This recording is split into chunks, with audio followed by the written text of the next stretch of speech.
Thanks everyone for being here.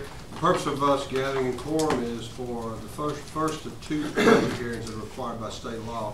So the CSFO, Ms. Hancock, can present the budget as it is today to us. We will look at it again on September 11th. The adjustments are made, and at that point, if Dr. Murphy recommends, that we'll consider it for a vote to adopt the budget. We're given two opportunities through the year for amendments, correct? To amend this budget. So this is a document working forward to project the next year's budget. So this is not a public hearing in the sense, or a public meeting for the sense of interaction. It's just to show you what we're seeing for the first time to consider. Ms. Hancock. Dr. Murphy, I'm sorry. Yeah, if I could just establish that we do have a quorum, even though this is not an official board meeting. Craig Kelly. Yep. Deanna Bonham. Here. Amy Madonna. Here. And Amy Tosney and Kermit Kendrick, and they may be on their way. That's correct. Thank you. Good evening. Board, before you have the 2019 budget. The budget process actually begins in the spring. It is a tool designed for the school system to plan for the use of the financial resources, those that we have been allocated, and as we project our local revenues. The annual budget is determined using an analytical strategic estimate of projected expenditures. Each principal meets with a team of district administrators in the spring to determine their staffing for the upcoming school year. Staffing is usually completed by mid-April. Approximately 84% of this general fund budget is determined at this time, and 84% of our budget is personnel. Principals and department heads submit a budget for their non-payroll expenditures for their areas of responsibility. We typically get those around mid-July. Budgets for federal programs are completed as we receive those allocations. We just received some this week that we are still working on. So they are in this budget though, so everything's been included. We may have some tweaks to that though, but they are included in this budget. For the general information, currently our projected enrollment is 13,931 students. Administrators and teachers, this does not include aides or any support staff, is 1,120.75 units. Our number of local units is 231. I have got two comparisons here for the actual budget report that our software generates. The reason for that is I wanted to show a comparison of what our recurring operational expenses are compared to what the River Chase renovations are going to cost. So on the first column, or the first sheet that you see, is basically just for recurring operational expenses. And with that, our general fund, and I only show the general fund here because the other funds that we're going to talk about in a minute are restricted. The general fund is the one that is the least restrictive, and when the state analyzes what our fund balance is and how many months reserve we have, they base it upon the general fund. So the general fund, for just recurring operational expenses, we had an excess of revenues of $146,924. Still a positive budget. It does include proposed salary schedule changes and the 2.5% raise approved by the state legislature. On the right-hand side, you're going to see the general fund budget, which includes the River Chase C3 renovations. And you will see it shows excess of or under expenditures, revenues over or under expenditures. You'll see that is a negative $13,168,000. The reason that shows a negative is because when you put those expenditures into a budget, it only reflects current year revenues, or matches up current revenues to current year expenditures. We saved money from the Jefferson County appropriation of $9.1 million, and then we're having to use some of our other reserve for this project. But we have basically are dipping into our savings, which we call fund balance. And if you look at the last two lines, it says beginning fund balance October 1 was, and that's October 1 of 2017, or what they're projecting our general fund balance to be, is $104,890,000. Yes, it's really based upon your year end as of last year. because we haven't made any changes to fund balance yet. So when we finish fiscal year 2018, we may carry over some more fund balance, but that's what it's really based upon your 2017 year end, but it is what we are projecting as our beginning fund balance right now for 18. And then the ending fund balance as of September 30th, 2019, you see it reduces, and that's because we did use that fund balance, or our, what I call our savings, to fund the River Chase project. I know that gets a little confusing because when you look at it, it looks like a negative budget, and a lot of people will call it a negative budget, but it's basically, they only match current revenues to current year expenses. And Dr. Murphy asked me, said, well, then just move it up there to the top. You cannot move, you cannot count that as revenues in current year since we already recorded those as revenues in a prior year. So to look at what the River Chase Career Center Connection Center is going to cost us, we have building renovations that we are estimating at $11 million. We currently have bids coming in, so we don't know exactly what that may be at this point, but according to the architects, that's a good estimate. The renovation for the district data center hub, that is $500,000. We should see some money from our estate grant to offset that as well. And basically what that does is we will have another data center hub at River Chase, just like we currently have at Rocky Ridge, is where the other one is, but then we'll have two. Equipment and furnishings of $1.5 million. Technology, and that's not considering the district data center, that's the technology that's actually going into place, the computers, projectors, everything in those classrooms, of $225,000. Marketing and recruiting materials of $10,000 and instructional materials of $80,000 for a total from the reserve of $13.3 million.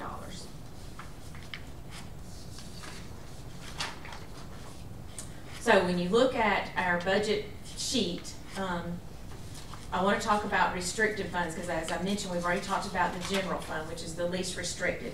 Our restricted funds are special revenue, debt service, capital projects, and fiduciary expendable trust.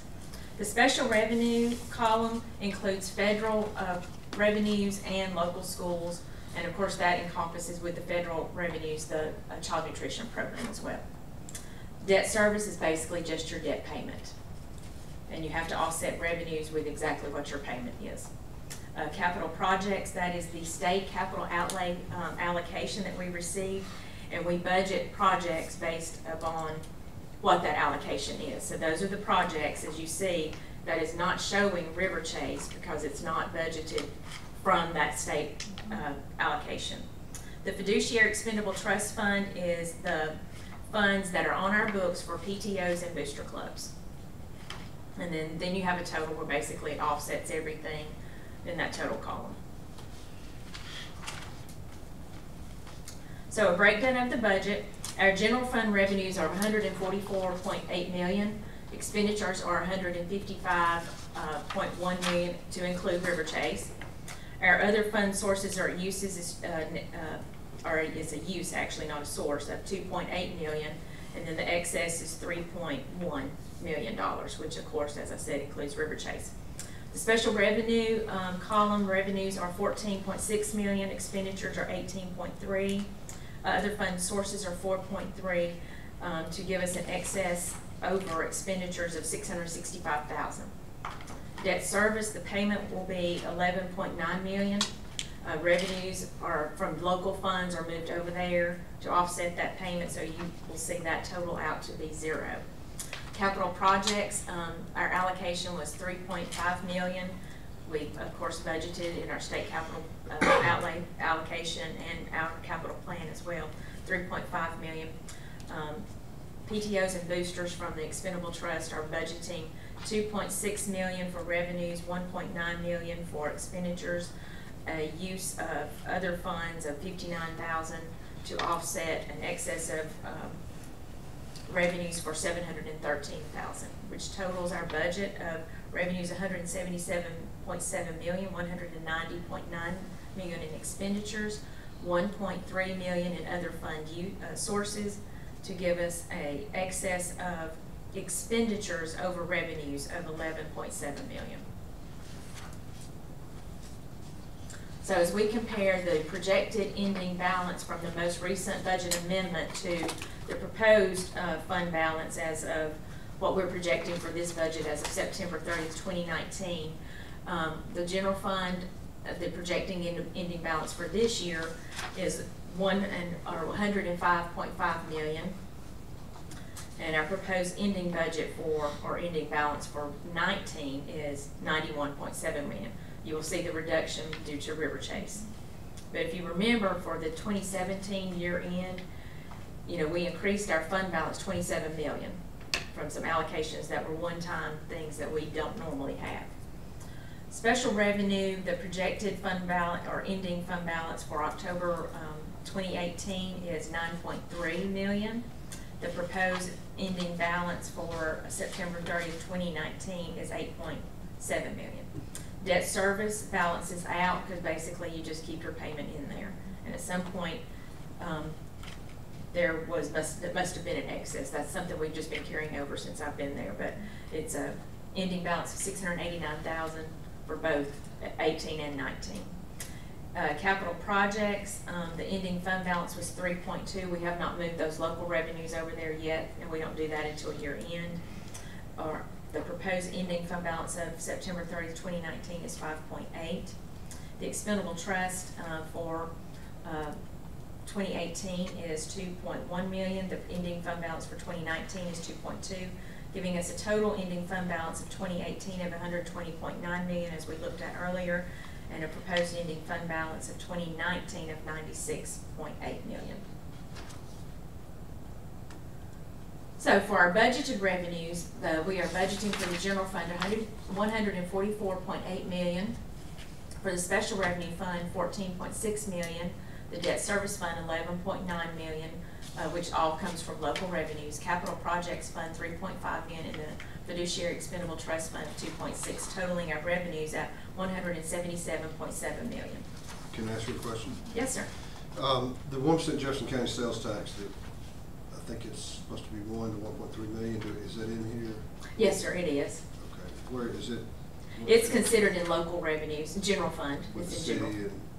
Yes. And you're projecting it to be how much? When I talked with our financial advisor, he kind of did some calculations for us, and he said it'd probably be safe to put 1.5. Okay. Thank you. So, as you can see, the majority of our revenues comes from the general fund, because that also includes our state allocations and our local funds. So that makes up 82% of our revenues. Special revenue makes up 8%, debt service 7%, capital projects 2%, and then other is 1%. So the revenues by source, our state revenues total $74.6 million. Federal revenues total $6.7 million, local $95.6 million, which also includes debt service as well. And then other fund sources would be $763,000, which totaled the $177.7 million. And as you can see here, our local revenues are the majority of our revenues total, with state coming in second at 41%, federal at 4%, and then other at 1%. I've been doing a comparison over the last couple of years that I've been here, showing revenue and enrollment. In 2008, we had 12,397 students, and our revenues were $13,715 per student. We are, and you can see the dips as we went through the years, and of course those several hard years where we had proration, but this year our projected enrollment was 13,931 students, and our revenues per student is $12,757. As you can see, our revenues are starting to go up and have been since about 2016, but we still have not closed that gap. And part of that is we are still, even though we appreciate what all the state has done, we are still not fully funded by Foundation as we were in 2008. Our LEA allocations from the state, and this is by units. Our system average daily membership is 13,970.65 for 2019. For 2018, it was 13,870.4. It was a change of 98.25. So our total units we actually gained 7.93 in the teacher category. So now our total units are 880.8 units for 19. In 2018, it was 872.87 units. So we did see an increased change, and I know that was an increase from what Ron and I had predicted earlier in the year. We were expecting, I think, about 3. So we were very pleased to have that many more units. As far as funds for the classroom instruction and foundation funds, this is our allocation. We saw the difference between FY18 and 19 for salaries and fringe benefits to go up, and other current expense. Other current expense was $17,533 a unit. It increased this year to $17,950. Now the state, since they did pass the 2.5% raise, they do pay for the allocated units for that 2.5% raise in the foundation, but they don't pay for any of your local units in that. But it is covered. You do that. That is one reason for the increase in our funding this year, is for that 2.5% raise. Our classroom instructional supply money did go up. Student materials went from $421 to $536. Technology went from $211 to $300 a unit. Library enhancement went from $31 to $96. Professional development from $77 to $90. And textbooks went from $54 to $70. So as you total this out, we actually received from the state $281 per teacher more than we received last year. Our local fund match, of course, went up as well. And the reason that goes up is, as we see our taxes increase, and as I've told you since I've been here, the tax, our ad valorem taxes have increased. But when they do our calculations, when our tax base increases, so does our local match. So yes, we do receive some, but we also have to give some of it back. And you have to have a local fund match in order to participate in the foundation program. I still don't quite understand when you say we're backing up a little bit. In other words, we have the 10 mil match, and we get it back. Why don't we get it back? Are they taking the state average and we're only getting back a state average, or what are we losing that exchange? No, I fill out a report at end of the year that basically lists each category for what taxes we have received for that year, and they have this very complicated formula that they calculate that on. And I've noticed, just as our taxes go up, I noticed it in another system that I worked in, that as your tax base goes up, our tax collection goes up, so does your local match. But we're not getting it all back. That's where I'm getting lost. I mean, not true. Truly, we're really not. Sorry. Is it because it's done in arrears, or they're just taking this Robin Hood deal? It's done in arrears, and it's Robin Hood. What she said. Yeah, so basically our total foundations did go up $2.6 million, but again, part of that was for the 2.5% increase for those state allocated units. But may I make a point there? Not Yes. to interrupt your flow, but so no support for any of those 231 local units, as she said, and no support for any salaries above the salary schedule. Correct. Which means that the school district does provide additional support for all of our employees for that 2.5%, because the state is not allocating you any additional money beyond the minimum salary schedule. So again, you're carrying that extra support local. Yes. I'm sorry to interrupt you, but I thought that was important. Yes. So some of the highlights of state funding, our nurses allocation went up $14,000. The technology coordinator allocation went up $13,000. Transportation operations went up $129,000. Our fleet renewal went down, and the reason for that is we don't have as many buses on our fleet renewal schedule because it's older. Our capital purchase went up $150,000. At risk went down $2,000 or almost $3,000. Our career tech operations and maintenance went down $1,321, and I'm not really sure why that went down, considering there's still a big push for career tech. So we have no explanation why that went down. So overall, for those state funds, we did see an overall increase of $296,000. Some of our major program revenues within the general fund, which includes some of our local, or it does include our local revenues. Our foundation, which is the state and local match, was $80,400 or $80,478,000. Local revenues are $58,578,000. Transportation operations are $5 million.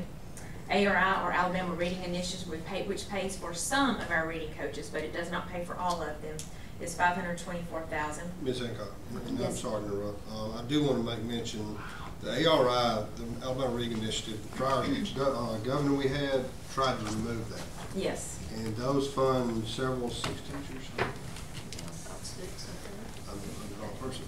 Six teachers, and I would like to say that Deer Valley, Bluff Park, and Greystone got state money recently, I believe $20,000, because the teachers were, the state set up a fund, I think it was $1 million, and they took the top 50. We had 3 schools out of the districts that got awards, and hopefully we'll say something about that on the 11th. So that's outstanding.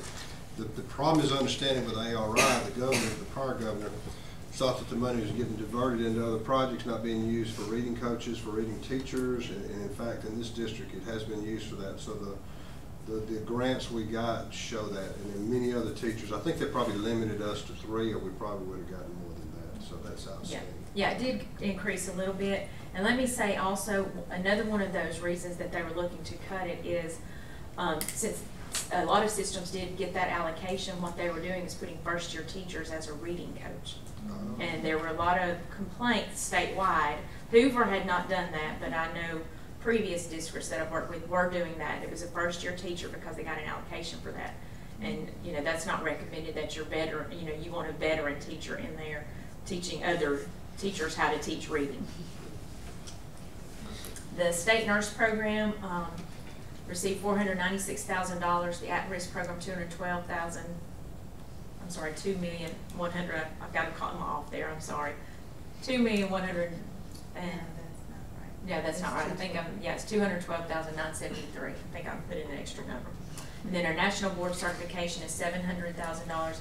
And basically, that national board certification allocation that we receive, every dollar goes back out to those teachers that receive national board certification. So there's no income on that.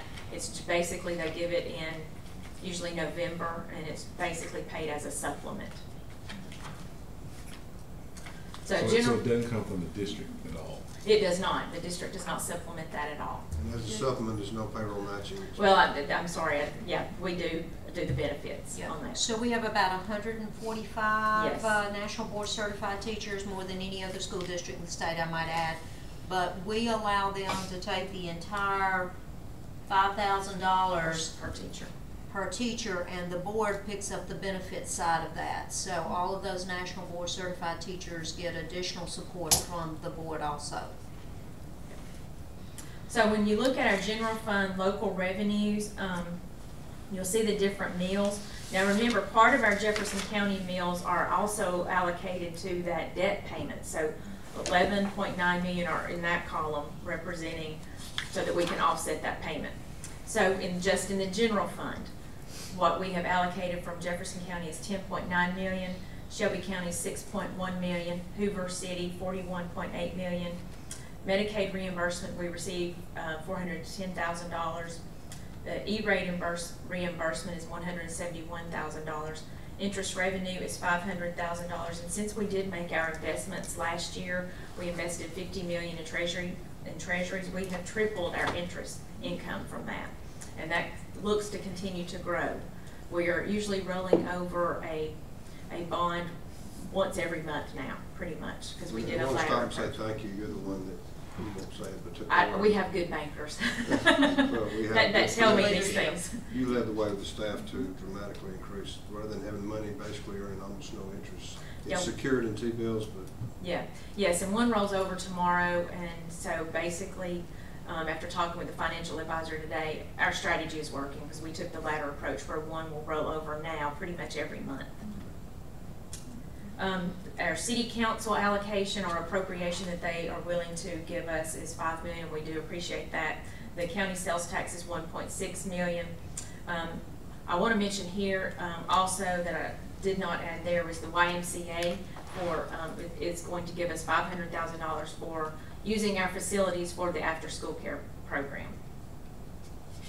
And that part of that allocation also pays for our assistant principals and the custodial services that they use and the facilities that they use. So there's no bottom line expense on that? I mean, No, we are not paying out anything to them. Our proposed general fund budget for instruction and instructional support, we have budgeted $113.6 million. For operations and maintenance, we have budgeted $15.9 million.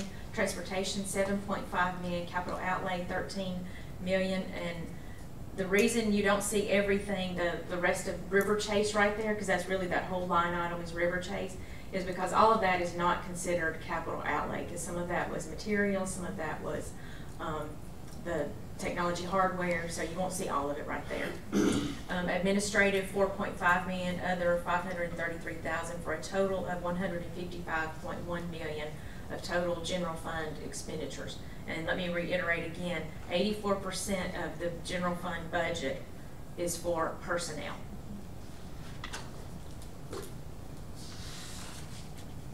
So as you can see, 80% of our budget overall goes for instruction and instructional support.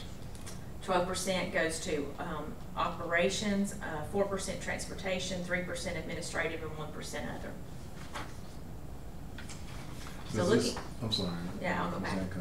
Does Yes. this, on page 20 right here, does this include the matching benefit that the district will match from the 2.5% raise is going It into does. effect in Yes, October? sir, it does. Because the general fund also includes all your local revenues as well, so it does include that.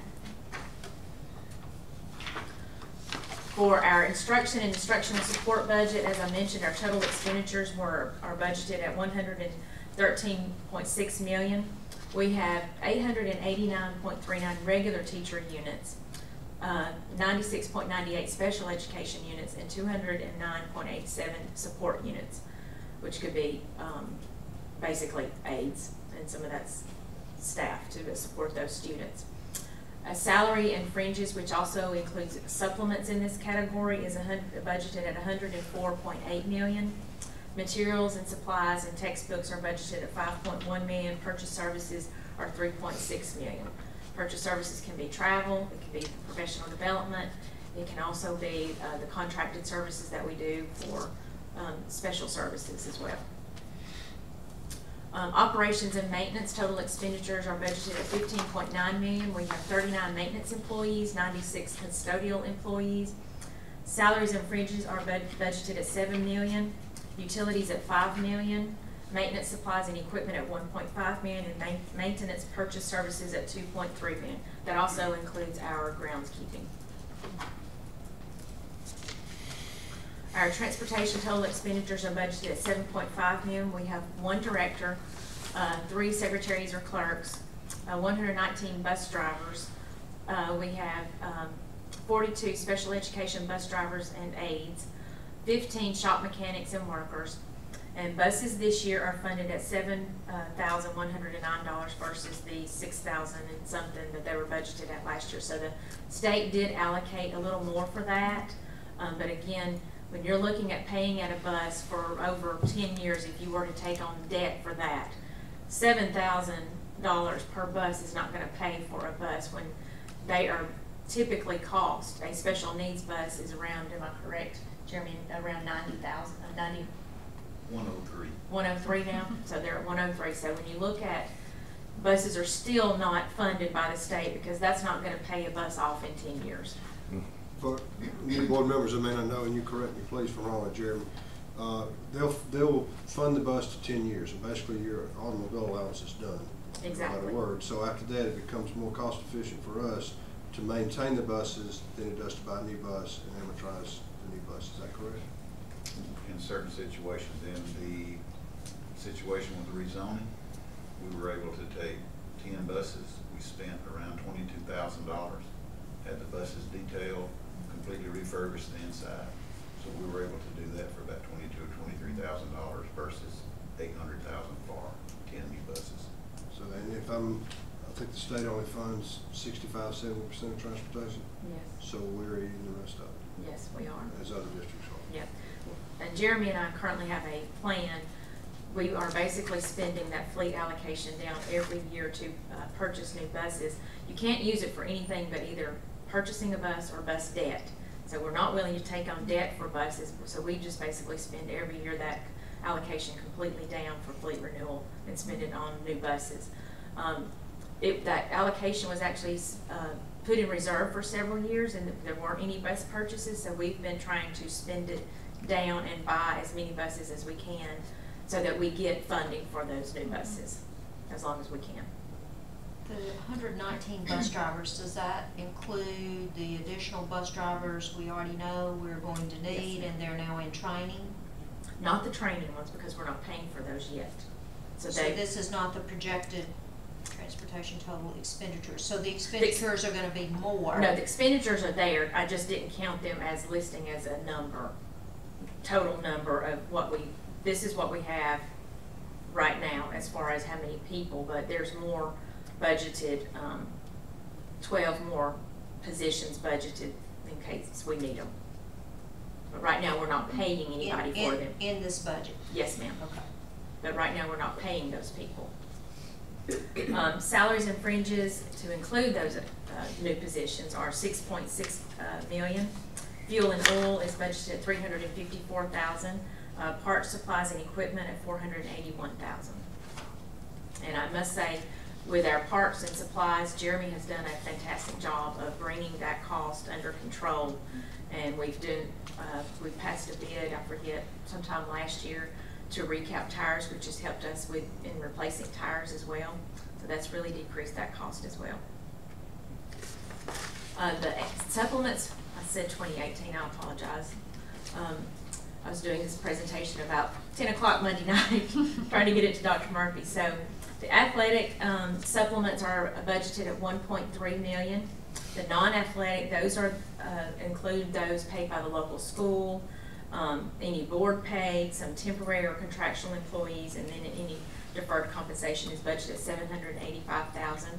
And then because we consider the national board teachers being a supplement, because we pay that once a year when that money comes in from the state, that's budgeted in here under supplements as well, of $700,000, totaling supplements of $2.8 million. General administrative expenditures are budgeted at 4.5. This basically includes Board of Education services, executive administration services, business support services, and system-wide support services. So for the Board of Education, which will include attorney's fees, general board travel, association dues and fees, and some insurances are budgeted at $455,000. Executive administrative services, which include the superintendent, assistant superintendent, receptionist, assistant superintendent, and assistant superintendent travel, PD, office supplies, dues or fees at $766,000. Business support services include the finance, salaries, auditing, accounting software, central office supplies, travel, district association dues and fees, and some insurances. It's budgeted at $1.2 million. System-wide support services, which includes IT, human resources, public relations, district-wide software, travel, association dues and fees of $2.1 million. Special revenue funds are the federal funds and local school funds, or the local school public funds, are included in this. And basically CMP, or Child Nutrition Program, is a federal fund because we do get federal reimbursements, so it is included in this as well. So for our special revenue, and I always remind you that these are restricted funds. We basically, what allocation we get, we are required to spend it. So it's basically money in, money out. So for Title I, we received $1.1 million this year. For Title II, which is considered teacher and principal training or professional development, $277,000. Title III, or ELL, English language learners, of $134,000. IDEA B, which is special education, $2.5 million. Preschool, $44,000. Child nutrition, $8,800,000. Local school public accounts budgeted $6.4 million, and the Career Tech Perkins grant was budgeted $105,000. So as you can see, Title I, local school public funds and CMP make up the biggest portion of that percentage of funds there. So some of the major program expenditures in that special revenue fund is Title I. As I mentioned, we received $1.1 million, and we basically have to spend that money. We are allowed to carry Title I over each year if we don't spend it all, but what you carry over must be spent in the following year. You can't carry it over again. So salaries and fringes are budgeted at $1.1 million, purchase services are budgeted at $6.8, and materials and supplies at $40,000. We have guidelines of how we are to spend this, so certain percentages we have to spend. We try to spend, or as you can see, the majority is spent in salaries, but we do have to put some toward materials and supplies and other services in case that we are allowed by the state. Special education is budgeted at, or our allocation is 2.5. We do budget all that as well because that has to be spent. You can carry that over as well, but just like Title I must be spent the following year, you can't carry it over again. So salaries and fringes are budgeted at $2.5 million, purchase services at $22,000, materials and supplies at $49,000. And let me just say, we've been talking about this among our offices a lot lately. Federal funds rely on our percentage of free and reduced lunches. It did go down last year, so our allocation, special ed actually went up because we're servicing more kids, but Title I did go down. So we are heavily encouraging everyone to fill out those free and reduced forms to the parents and students and get those back to us, because that does reflect what allocation we receive. You don't get it till the following year too, right? It is in arrears, So yes. increases this year, you're not gonna be able to recover it. Right. For our child nutrition program, the reimbursements that we receive from the USDA programs are lunch, breakfast, and commodities. From lunch, we're projecting $1.5 million, breakfast $509,000, commodities $431,000. What we receive from our food service income are sales, and most of that is typically from our a la carte, because that has been going very well. That's $3.6 million. So that totals our revenues at $6.1 million. Other child nutrition sources is transfers from the general fund, are called pass-through, and that is budgeted at $2.5, and that is something that we are required by the state to do based upon, really, I guess, state and federal, based upon raises back from 2003. I think this year's calculation was based on. So basically, they send us a spreadsheet. We put in the information of how many salaries we have, how many hours are worked, and they base that calculation off of. That's where we get that. So that is what they tell us that we will pass through from the general fund. So when you look at those revenues, 43% of our revenues come from sales, of course. And as I said, the vending machines at the high schools have done fabulous as far as the a la carte services that we've been able to do, or Melinda has been able to do. Our child nutrition program expenditures are budgeted at 8.2. Labor is budgeted at 4.1, food at 2.9. And let me just say with the food, we've been using a purchasing co-op, which is definitely, I know I've said in our financials sometimes that our purchased food cost has gone up. The actual cost of food has gone down because we're using the purchasing co-op, but the participation has gone up, therefore we are buying more food. Supplies at $186,000, purchase services at $48,000, capitalized equipment, because we do have some things that we need to replace this year, at $201,000, and indirect cost at $548,000. And indirect cost is basically something a federal program pays the general fund back. So we're passing money through basically between child nutrition and the general fund. They pay us back for using our facilities, more or less. Could we compare page 31 and page 33, and let me make sure I have this right? So the what we get from indirect based on page 33 is $548,599, and I say get as in get it into the general funds. Yes. But what you're giving to CMP in terms of pass-through and giving means it comes out of general fund over to CMP is 2.5 million. Yes, ma'am. So it's about $2 million that comes out of our general funds that goes into the support of CMP. Yes. Yes, ma'am. Get a little bit and give a lot. Yes, yes. And with that, let me say also, as far as the labor cost, in 2013, or since 2013, Melinda has been able to reduce the number of positions by 22. That's mostly due to attrition. As someone retires, she just doesn't replace that position. So we've been able to reduce those 22 positions.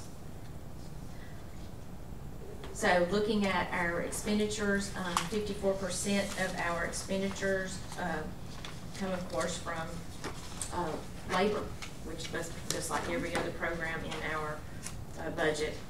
Since the overall budget, 84% is considered labor. Looking at our debt schedule here, as I said, our payment this year will be $11.9 million. We did refund the 2005 capital outlay warrants last year. That will save us over the life of the loan about $1.5 million. So we're saving a good bit on, we basically cut our interest in half by refunding that, so we are saving a good bit on interest there. So we're paying each year about $40,000 to the principal, which before the previous warrant that we had, we weren't paying anything. Now, I don't think we were toward the principal, and I forget what year. It was still going to be several years before we even hit the principal yet, but we are, with the refunding, able to pay some to the principal. The refunded the bonds in 2010, we still are currently not paying anything toward principal, but only toward interest. And the refunded bonds for 2012, we pay 6.7 to interest and 4.7 to principal, coming to our total payment of 11.9.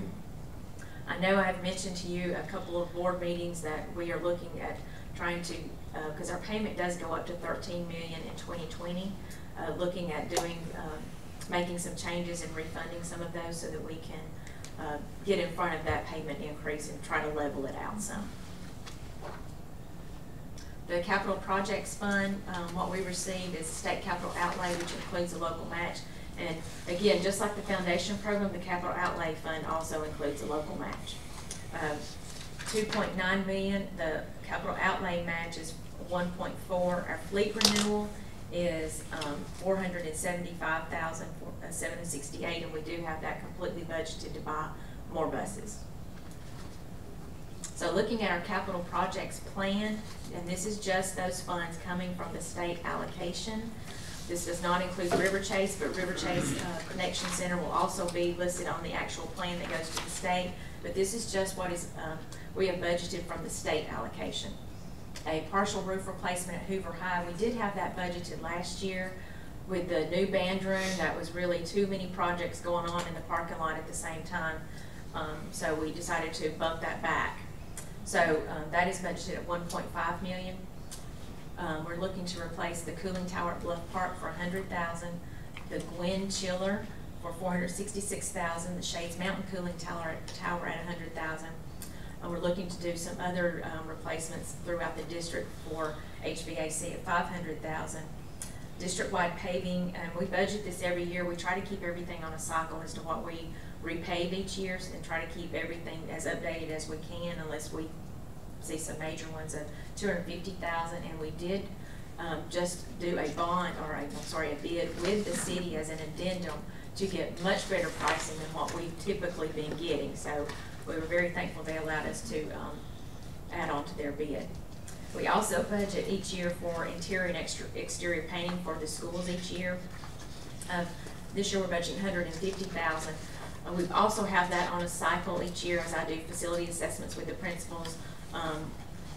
We basically, give them an allocation and they decide what needs to be painted. We just give them an allocation of paint, and then they decide what they want painted, and that way they can keep their hallways and their classrooms updated. So that plan totals at $3,066,000. And that's it. Any questions? I do have a question. Great job, by the way. Thank you. Again, for making it understandable for me. I can't speak for the others. Landscaping and we went away from a bid on landscaping, we're paying by mowing grass in particular. Is this in the budget if we decide to go bid that out again? We did bid it out. We are. Oh, we did? Yeah, we did. We're under a current bid. Yes, we did bid that back. Is that in spring? Yeah, early spring, I think. So we've got, I'm looking at Tracy, so we got pre-emergent mowing grass, No, okay, sir, that's where I was just- going. Just the mowing, Okay. Just the mowing. just the mowing and edging and blowing. Yeah, well, I understood that part. So we may make some decision at that point, which we can look at that. Right. Yeah, but the mowing and it is included in this budget. Very good. Any other questions? Anybody? We all got employees here, you know more than we do. Just, Which page? page 8. Just kind of jumped at me as we were going through that. So, again,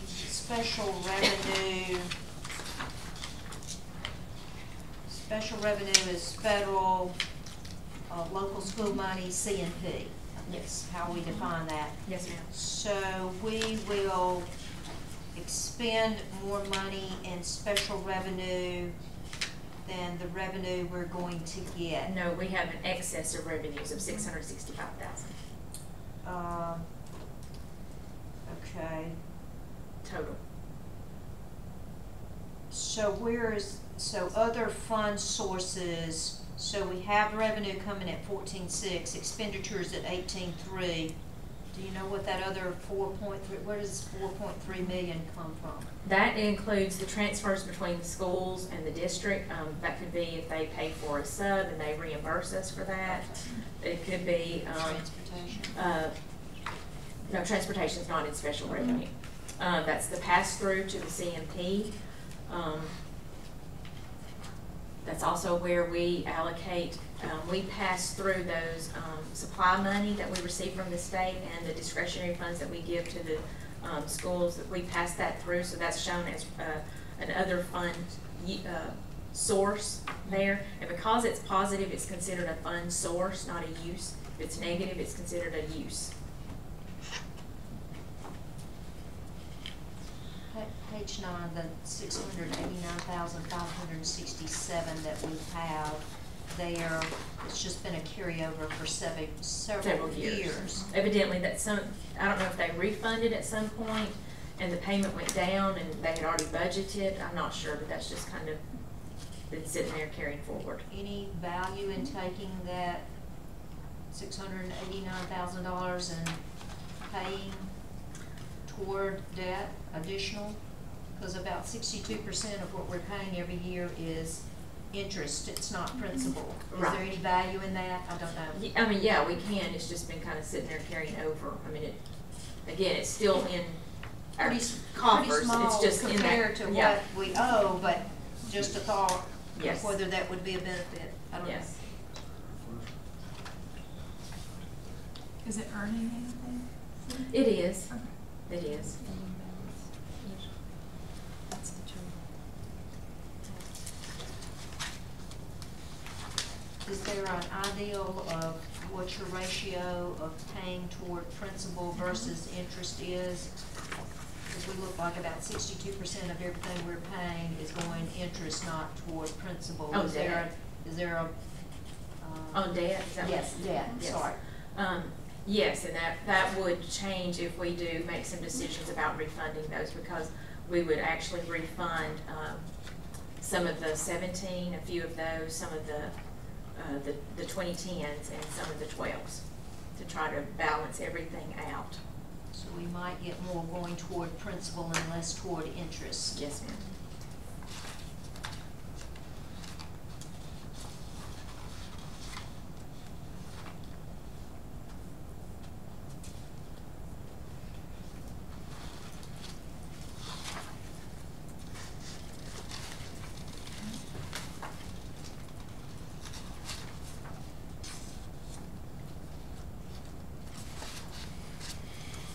A reminder on page 15 that the FY 2019 system ADM is based on last year's 40 days after Labor Day number. Yes. So again, those calculations are a year in arrears, like so much that we have from the state. So that was our calculation after 40 days last year this time to get that number. Yes, ma'am.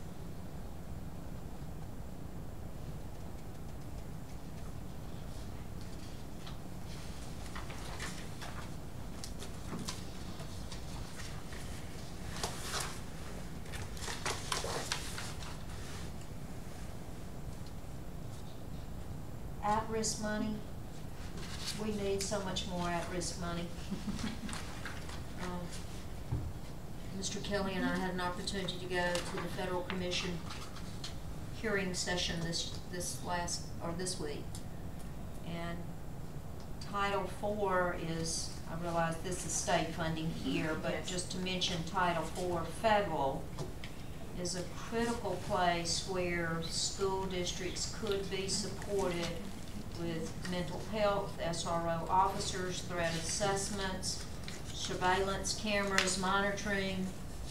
And Dr. Smith and I chatted just a little bit.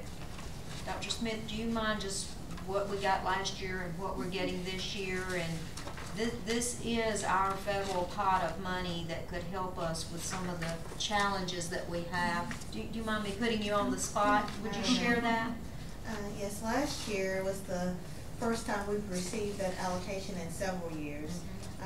We received about $34,000. This year it increased to $84,000. Because we received over $30,000, they gave us 3 areas that we had to spend the funds in. And so one was to enhance our educational offerings. Another one was safety. And then the other one was for like technology and that kind of thing. So what we did was we did some support for students who were participating in dual enrollment opportunities. We also paid for a portion of the positive behavior supports that we implemented. And then we worked with Wes and operations to create an app that's a safety app to help schools put their schools on lockdown with the click of a button. So this year we're using those funds in a similar fashion and hope that we'll get an additional increase next year. What did they base the increase on? Well, last year we were told, immediately that it was going to increase because I think it was just that the federal government was just trying to get money back into schools. And of course, with all of the safety concerns across the nation, they are actually increasing that allocation for the country. So just an ounce of additional information on that. Title IV was authorized at $1.6 billion, but was funded at only $1.1 billion spread across all the schools. That Title IV money goes to states based on a formula, and then that money goes from the state out to schools on a formula. So it's a formula grant. And one of the things that we asked that the Federal Commission on school safety do is to please ensure if it was authorized at 1.6, get it funded at 1.6. And the concern, however, is that it may get less legislatively as this goes forward, and certainly with the challenges we all know we have in front of us with school safety and mental health. I just absolutely hope that doesn't happen, because I believe that is the cauldron or the pot where the money that can help us with school safety would come from. So if you have friends and folks that can help us communicate that all the way up the federal level, we need that money in Title IV to be there to help support us further with school safety.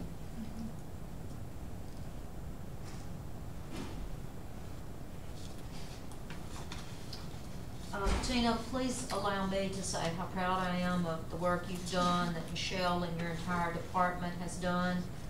Once again, exemplary work and appreciate, because Tina does make this easy to understand and not so complicated. And so let me thank you. She mentioned a couple of our other departments. Everybody's been so thoughtful. Melinda again was acknowledged, and I acknowledge what CMP has done to bring their meals per labor hour more in compliance with or more in line with the expectations of the state, as has so many other departments. So again, it takes all of us being thoughtful about our respective departments and the work that we have to get done, but how we can do that with being as savvy as possible with our taxpayer dollars. So to all of our folks, a thank you, and certainly to the work that I know has gone into all of getting to tonight. Thank you. Very much. Yes, really appreciate it. I appreciate y'all, thank you. Okay, if no other questions, this will conclude the budget hearing. Since we're not in a meeting, we're not adjourning, we're concluding. Thank you for being here.